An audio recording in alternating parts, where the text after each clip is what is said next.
बिस्मिल्लाहिर्रहमानिर्रहीम। Saqib Hussain, chemistry department, superior group of colleges, Bhera campus. Dear students, आज हमने डिस्कस करने हैं sources of organic compounds. Natural sources organic compounds के कौन कौन से हैं, इसके बारे में पढ़ना है। तो सबसे पहले देखते हैं व्हाट आर फॉसिल फ्यूल्स।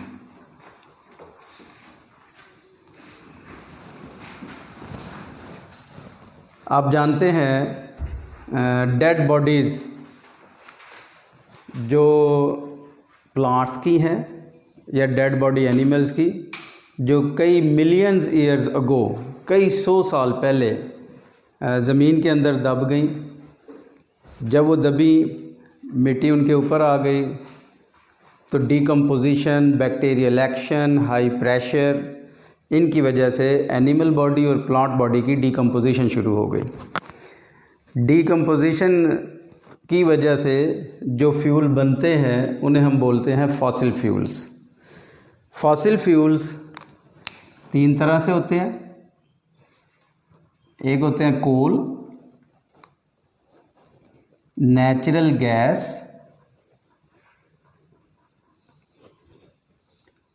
और थर्ड वन है पेट्रोलियम।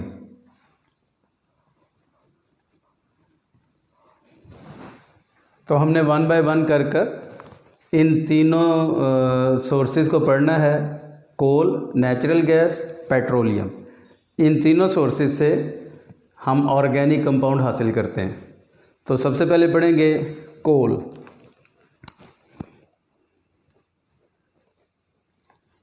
कोल फॉसिल फ्यूल है और सॉलिड फॉर्म में ज़मीन में पाया जाता है। एक छोटा सा क्वेश्चन है, फॉर्मेशन ऑफ कोल। उसके बाद देखेंगे कि कोल से कैसे ऑर्गेनिक कंपाउंड्स को हासिल करते हैं। तो फॉर्मेशन ऑफ कोल एक बुक में, आपके टेक्स्ट बुक में लिखा हुआ है, इसके बारे में देखते हैं, फिर आगे इसके ऑर्गेनिक कंपाउंड हासिल करने का तरीका सीखते हैं। तो बेटे, कोल बेसिकली हासिल हुआ डेड प्लांट से।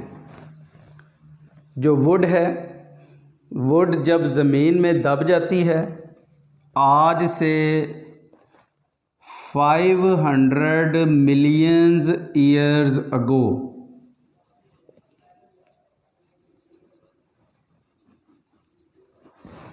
500 मिलियंस ईयर्स अगो, 500 साल। अब 1 मिलियन आपके 10 लाख के बराबर है, तो उसको 500 से मल्टीप्लाई कर दें। इतने साल पहले जो ज़मीन में लकड़ी, ट्रीज़, डेड ट्रीज़ जो दफन हो गए, दब गए, उनके ऊपर बैक्टीरियल एक्शन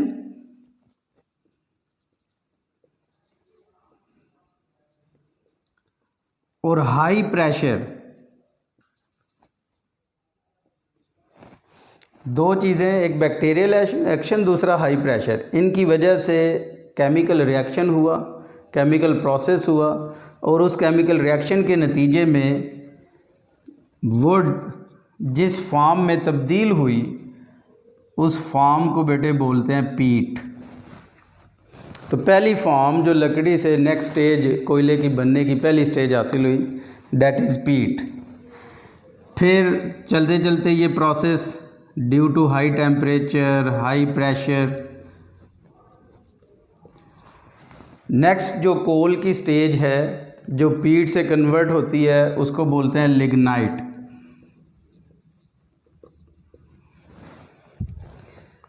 नेक्स्ट जो इसके अंदर केमिकल चेंजेस आती गई,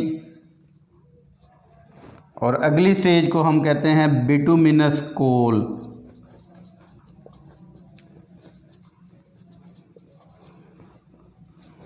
और बेटे, फाइनल फॉर्म जो कोयला की हासिल होती है, उसको हम बोलते हैं एंथ्रासाइट। तो ये प्रोसेस शुरू हुआ, कहाँ से शुरू हुआ? वुड से, यानी लकड़ी से काम शुरू हुआ। पहली फॉर्म जो चेंज हुई पीट से लिग्नाइट, लिग्नाइट से बिटुमिनस कोल और बिटुमिनस कोल से एंथ्रासाइट। तो ये बेसिकली वुड एक कंपाउंड था, कॉम्प्लेक्स कंपाउंड था, ऑर्गेनिक कंपाउंड, उससे केमिकल चेंजेस होती गई और हर फॉर्म जो बन रही है, पीट है, लिग्नाइट है, बिटुमिनस कोल है या एंथ्रासाइट है, तो हर फॉर्म में परसेंटेज ऑफ कार्बन ज़्यादा होती जा रही है। जैसे जैसे वुड एलिमेंटल कार्बन के अंदर चेंज हो रही है, उसका नाम चेंज होता जा रहा है। तो ये एक छोटा सा क्वेश्चन है फॉर्मेशन ऑफ कोल के हवाले से कि किस तरह एंथ्रासाइट फॉर्म वुड से बनी है। अब हमने देखना है कि वुड से हम कोयले से हम किस तरीके से ऑर्गेनिक कंपाउंड हासिल करते हैं। तो एक टर्म आपकी बुक में लिखी हुई है, carbonisation. What is carbonisation? Carbonisation क्या है? तो हम कहते हैं carbonisation basically conversion of organic compound, conversion of organic compound into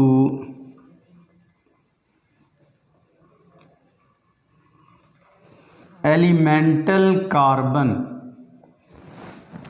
organic compound को एलिमेंटल कार्बन में कन्वर्ट करना, this is known as carbonisation. अच्छा, अब ये करते कैसे हैं? ये कन्वर्जन बेटे कैसे कर रहे होते हैं? ये बेसिकली एक प्रोसेस है, उस प्रोसेस को बोलते हैं डिस्ट्रक्टिव डिस्टिलेशन। डिस्टिलेशन के बारे में आप लोगों का ऑलरेडी कॉन्सेप्ट है और डिस्टिलेशन की टाइप में वैक्यूम डिस्टिलेशन आप फर्स्ट ईयर में पढ़ते भी हैं। तो यहाँ पे डिस्ट्रक्टिव डिस्टिलेशन है। डिस्ट्रक्टिव में डीकम्पोजिशन होती है और डीकम्पोजिशन हम ये डिस्ट्रक्टिव डिस्टिलेशन करते हैं absence of air. Absence of air से मुराद है ऑक्सीजन की गैर मौजूदगी, यानी कोयले की डिस्ट्रक्टिव डिस्टिलेशन करते हैं ऑक्सीजन की गैर मौजूदगी में। ऑक्सीजन की गैर मौजूदगी में जो डिस्ट्रक्टिव डिस्टिलेशन होगी उसको बोलते हैं कार्बोनाइजेशन। आप कार्बोनाइजेशन के मीनिंग ये भी ले सकते हैं फॉर्मेशन ऑफ कार्बन, ऐसे भी मीनिंग ले सकते हैं।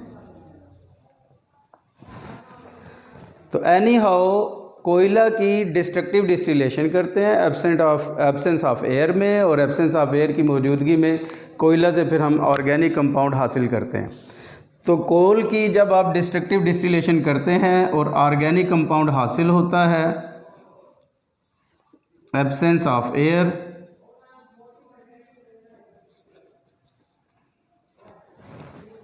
तो बेटे जो चीज़ हासिल होती है, तीन चीज़ें हैं, याद रखिएगा। First one is Coke,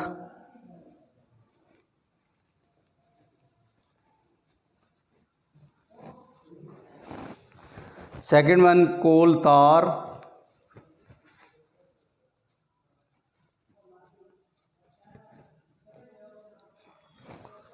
and third one coal gas.